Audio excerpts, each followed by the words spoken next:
अक्सर हम दूसरों की खूबियों को देखकर अपनी खूबियों पर शक करने लगते हैं। हमें लगता है कि दूसरों में हमसे ज़्यादा खूबियाँ हैं और हम इस दुनिया में बस ऐसे वैसे हैं। जब हम अपनी तुलना दूसरों से करने लगते हैं या फिर दूसरों की ज़िंदगी की अच्छी चीज़ें देखकर खुद की ज़िंदगी को बेकार समझने लगते हैं, ऐसे करके हम अपनी ही नज़रों में अपनी वैल्यू को गिरा देते हैं। जब हम ऐसा करते हैं तो हमारा कॉन्फिडेंस कम हो जाता है। हम खुद को एक नकारा और हारा हुआ इंसान समझने लगते हैं। हम ये सोचने लगते हैं कि हम अपनी ज़िंदगी में बेकार की ही हैं चीज़ कर रहे हैं और जो दूसरे कर रहे हैं वही सही है। आज की मोटिवेशनल स्टोरी आपको सिखाएगी कि इस दुनिया की सबकी कुछ न कुछ वैल्यू है, ना ही किसी की ज़िंदगी बेकार है, ना तो कोई व्यक्ति। ये मोटिवेशनल कहानी आपको खुद की वैल्यू करना सिखाएगी।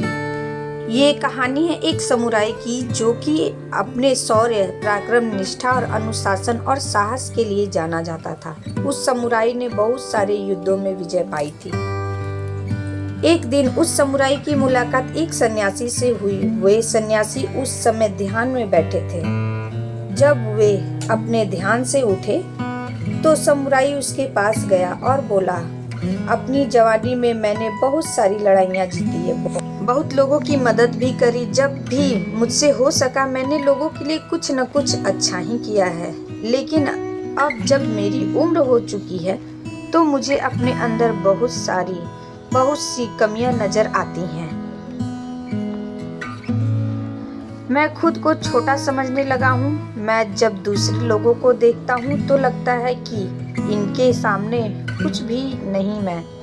मैंने अब तक जो किया उसकी कोई वैल्यू ही नहीं है। दूसरों को देखकर मुझे लगता है कि मेरी खुद की कोई वैल्यू ही नहीं है। समुराई की बात सुनकर वे सन्यासी बोले, तुम थोड़ी देर इंतजार करो, मुझसे मिलने और भी कई लोग आए हैं। मैं पहले उनकी समस्या सुन लेता हूँ, उसके बाद मैं तुम्हारी समस्या का भी समाधान निकालूंगा। ऐसा कहकर वो चले गए। समुराई उनका इंतजार करता रहा। इंतजार करते करते दिन से रात हो गई।